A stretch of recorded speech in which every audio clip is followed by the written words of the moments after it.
Now that we've got a fundamental understanding of why sales attrition occurs, that it does impact top line sales, and there is going to be an impact that we need to calculate when doing our sales quota planning, it's really important that we have a tool in order to do that. So I'm going to share the tool that I actually use with my clients and I've used myself. I didn't create this tool because one day I thought I'm going to have clients, or one day I'm going to be doing a webinar for people to learn how to use this. I did this because I had to go sit down with my CEO and CFO and explain to them why it was that my team was hitting their individual sales quotas, and yet I, as a frontline sales manager, were fall short of my own. And I couldn't figure out why. And the reason turned out to be that I'd vastly and drastically underestimated the impact of top-line sales goals on my top-line sales quota, meaning that I'd failed to create the correct goals when I set my targets, and I signed off on a bad number. Remember that $360,000 that I signed off on? It was a really bad deal. And even though I was working really hard and carrying a quota and actually selling really well and doing a decent job of hiring, recruiting, and managing the reps we had, I kept getting pulled back down into the day-to-day selling. And when I'm selling, guess what I couldn't do? I couldn't coach. And guess what that did? That turned into more attrition. And so it's really important that we set accurate targets for our teams, because if we don't have the accurate target for our team, we're going to end up being left carrying the bag. And we're carrying the bag. It's really hard to help other people learn how to carry theirs. So there's a couple of inputs that we're going to have as we go into Excel. So the first thing we're going to need to know is the average performance and the rep that left. We're going to need to know their monthly quota, whatever that target was for the prior year, the allocated headcount that we had or have, the attrition rate that we had over the last 12 months, the gap to backfill, how long it takes us to fill that position, and then how long does it take us to get to quota, and how do we build that into our plan? As we get into the spreadsheet, you're going to see this goes far beyond just calculating a number, but actually talks about and illustrates why I signed off on bad deals like, hey, yeah, it's Q4. I'll go ahead and delay that sales hire into Q1. What could it hurt? They're only going to bring in $15,000 this year anyway. Or, you know what? It's okay. I don't need to add more sales headcount right now. I'll just change the goals of the reps, but I'm not going to change the comp plan to align to that. Not necessarily a good deal, because I have to step in and try to get my reps to overperform when the incentivization is not aligned. I didn't think through it the year before. In the year in, when I'm in the game and it's game time, it's a little late to learn how to run and practice a new play. And so let's take a look at this calculator and how it actually illustrates that $360,000 was a bad deal for me. So we're going to take those inputs that we looked at earlier and that we talked about. We're just going to fill them into this calculator here so that we can have a reasonable starting point as an assumption. And the first one that we're going to do is we're going to need to know the departing reps quota. We're going to say they were doing $35,000 on a $50,000 a month sales quota. I had 12 people allocated to my sales team. We had an attrition rate of 30%. And then we're going to average gap to backfill for us took about 2 months to 60 days. Sometimes it took longer, sometimes less. And then it took us 9 months to ramp. Now, it's important consideration here when you talk about ramp time. This isn't necessarily what you had built into your quotas last year, because as you know, putting a number on a spreadsheet is easy. Delivering on that number can be quite challenging. And I found that out the hard way a lot of times, and I hope you don't have to find it out as many times as I had to find it out.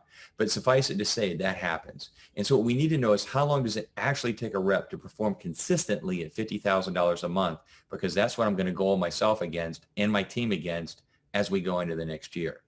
So again, we had the same numbers from before. We had the $360,000.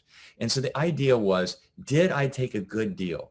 And we already alluded to the fact that probably not. But remember, we had a 9-month ramp to quote.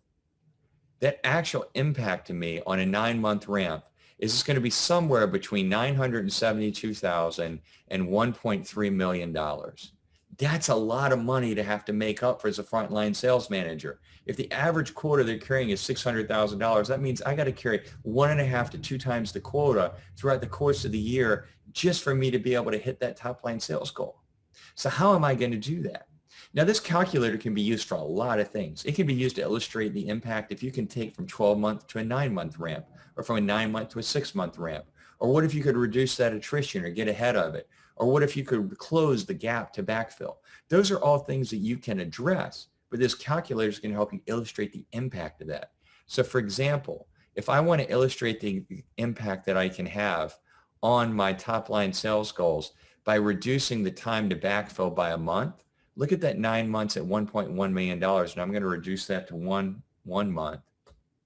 I just gave myself back about $160,000 off of that top line sales goal. Why? because I don't have a position remaining open for a month at $50,000. It happens earlier. And if I can go from 9 months to 6 months and give myself back another 150,000, or if I could reduce that attrition rate. Now, good attrition I'm always going to have, but if I can reduce the unplanned attrition rate, I can take myself from 950,000 to 630,000. So there's a lot of levers that I can pull, but that's after the fact. When I'm setting my targets, what's important is to know these numbers. And so we're going to go back to the numbers that I had and the ramp that we actually had. And then we're going to take a look at how does that illustrate and why does that really matter? So some of the things you need to keep in mind are, when does the attrition occur?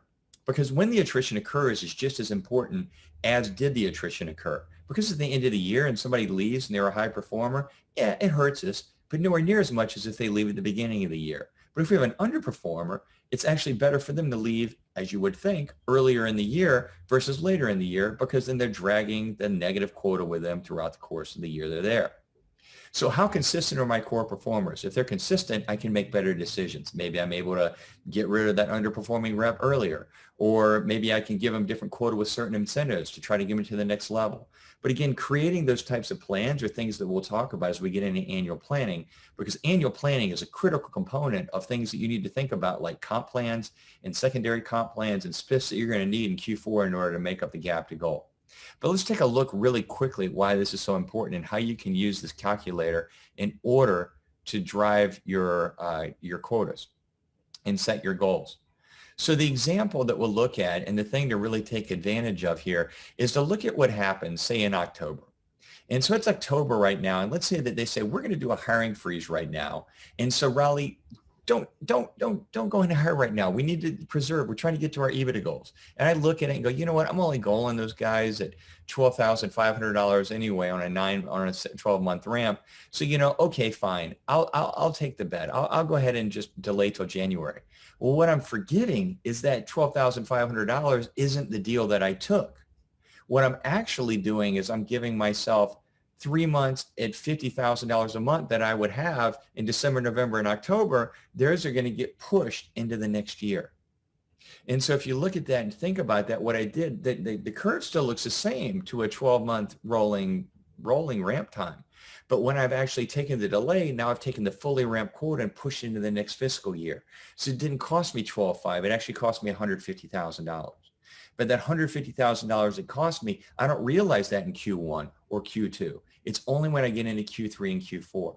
So I've got to start getting really specific around the ramp that I'm doing so that I can start to say, what does the ramp need to be? What does the goal need to be? Is that realistic? Do I have the accounts to support that? Do we have the training for the reps for them to be able to actually execute against that? And do I have all of that tied together in a compensation strategy that ties to our overall corporate goals? See, that's a lot to consider when you go into your planning period. And this calculator can help you because it's going to give you the very specific insight into when that's going to happen. So when we look at our 9-month ramp, there's a calculator on the other side here where we can look at when that attrition is going to happen so that I can actually start to illustrate and put when that attrition occurs is when it impacts me. And so when I look at this, for example, and say that I was going to lose somebody, say we'll lose somebody in Q1, I'm going to lose 2 over the summer, and I'll probably lose another one at the very end of the year. Seems to always happen. So my total impact there is somewhere in the neighborhood of $1.1 million. So if I look at my top line goal and I say it's 7.2 million, and I know it's a $1.1 million that I'm going to be in a deficit because of attrition, then I need to do a few things. Maybe I need to invest more money in training so that we don't lose as many people, or they can ramp quicker, which is going to shrink that number. But if that's the number I'm going to be stuck with, then I need to make sure that at least the manager number that I'm forecasting is going to be somewhere in the neighborhood of $6.1 million. And if we need to add more numbers to that top line sales because that's the company objective, then I need to be confident to go back and say, I need 2 more headcount or 3 more headcount. But keep in mind that those headcount are going to come in and start performing from day one. Back to the idea of the ramp, they started $0 and then 5,000 and 10 and 15 and 20 and so on and so on and so on until they get to the final quota. And the later in the year, the bigger the impact. And that's why we need to get ahead of this and this attrition and why it's so absolutely critical to do so. So I know this is a bit of an eye chart, But if you'd like to, I'll put links in this that you can schedule a consulting call with me, and I'll be sure to walk you through this and help you calculate your own numbers. Because I know firsthand how difficult it was when I sat down and did my planning.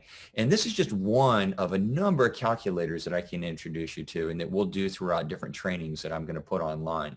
But this one is just around attrition calculator, understanding that top line number. But we can also look at the impact of vacation. What is that gap to goal? How do we close it? How do I start to take my territories and put them looking at last year and modeling that to this year? How do I look at the days of the week and the number of selling days in the month and how that calculates? And we'll even address the myth of seasonality in upcoming webinars.